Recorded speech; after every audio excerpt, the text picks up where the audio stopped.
Komodo dragon.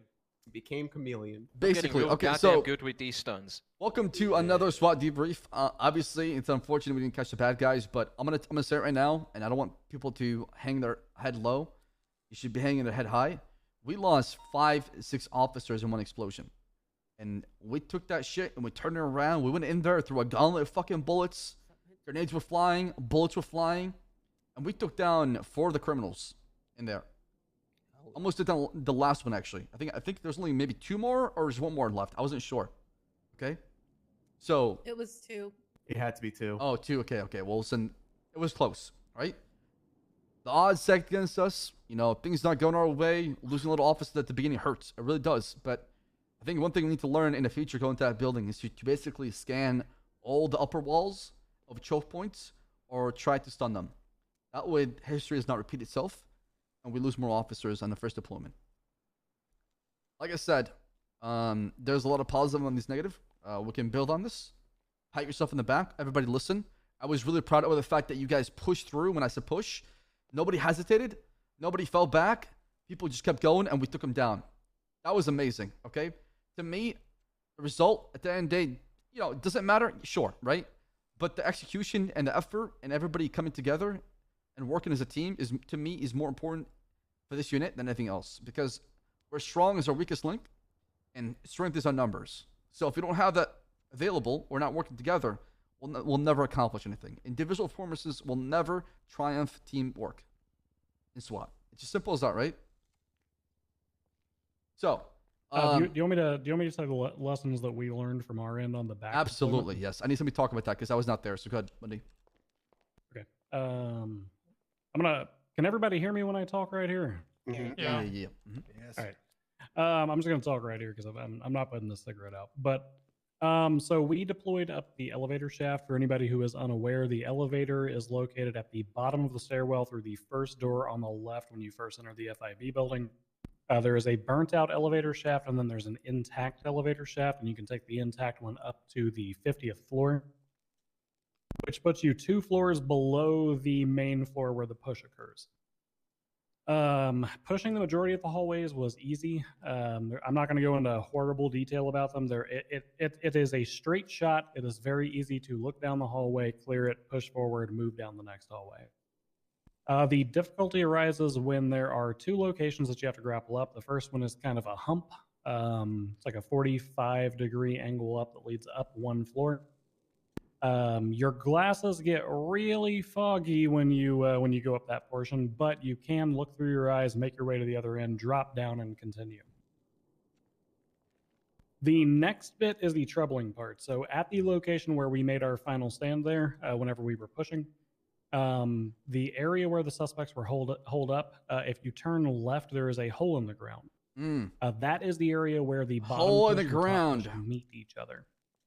Grappling up that hole also renders your glasses and your SWAT mask very foggy, making it hard to see. Also, I'm going to have to go do a tour of that place with Bench Guy. Up there right now.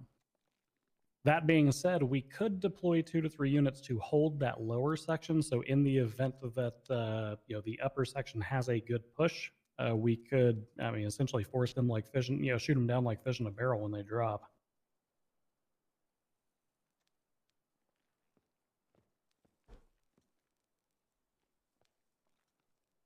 Does that generally make sense, Chief? I can't hear you. No. So I was listening. I would have to go back and talk to Bench Guy maybe tomorrow or another day, and do like a tour with the grappling gun, so we can kind of practice our pushing strategies with that. Maybe you know what? Maybe next training extra for SWAT will be at FIB. How about that? All right. That's a good idea. Because as far as I can deduce, there is no safe way. Because for one, it's already a death sentence grappling up that hole, because that is the anchor point where they are waiting, right? So they have clear line of sight on you. The new meta is best as and then you compound the vision problems into that, and it just becomes too much of a clusterfuck. Yeah, I think speed matters a lot in FIB, and the fact that we had to wait for a lot of people to get vision kind of hurt us, because that's when we lost. We were ready to push on our side, right? That's when we lost a lot of units, waiting a long time. I'm not sure if they're waiting for us to push in C4, or they just heard a lot of people move around that room and they C4'd that way.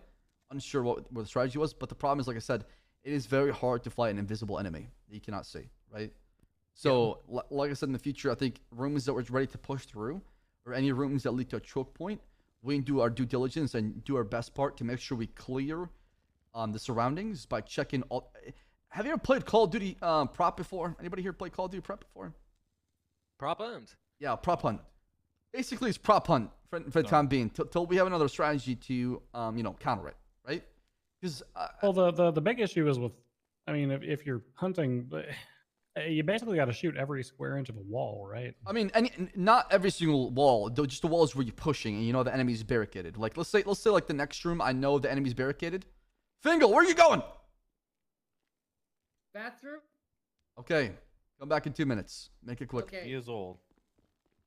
So basically, at times, if we're pushing to the next room and we know the next room is a hallway where the suspects are barricaded inside, that room we're about to push is going to be basically our spawn point to where we go first, right? So we need to make sure that room is clean, and we do our due diligence to make sure we clear it, using either shooting the wall or throwing like a stun on the ground, or trying to maybe arc a stun to the rooftop, which is really hard. Anybody have a stun here? I had one, but then I threw it at Go grab one and come back. Grab 2 stuns real quick. We'll do something for science. Okay, grab it. If only you had it then. I mean, we didn't know, right? I mean, it's a live and learn kind of thing, so it happens. No, I just want to touch on something. Don't, like, in a situation like that where we are in close quarters, do not all stand in one room. That we should have actually, in hindsight, it's easy to say, right? Yeah, that's my fault. That was my fault. We lost 5 to 6 officers because we were all grouped up in one room. Yep, I think we learned the hard way. That was my fault. I was ready for the attack that we had everybody lined up, but in the future we know that you need to go to the back of the room if there's an explosion, and then that way we can basically, make sure we don't lose officers. Because what hurts SWAT the most is losing people right away at the start, right? We have the numbers at the beginning, but the longer the fight goes on, the more SWAT members we're losing, and the more we lose, the more less of an advantage we have. So I'll put them on you. No, go ahead. Collins, throw it up there. Throw it to the speaker, above the speaker. At the speaker. Okay. You need to cock it to where when you throw it, it's gonna explode above. Windaloo, come back over here. Yeah. Hey, come over here. This might fuck up. So cock it and throw it up there by the speaker. Oh, 1 sec. Oh, Lord have mercy. I'm still good. Yeah, cock it. No. Oh, you gotta cock it. You gotta like, okay.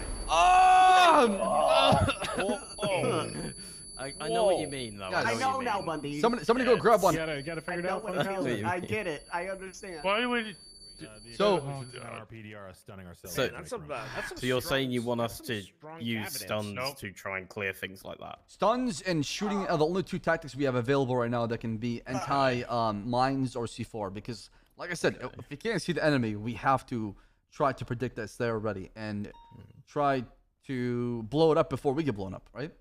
So what you're gonna do is you're gonna cock the stun grenade and then arc it in a way to where it can hit the top of the speaker or explode in front of the top of the speaker. When it explodes, the blast radius should activate the invisible C4 and take it out.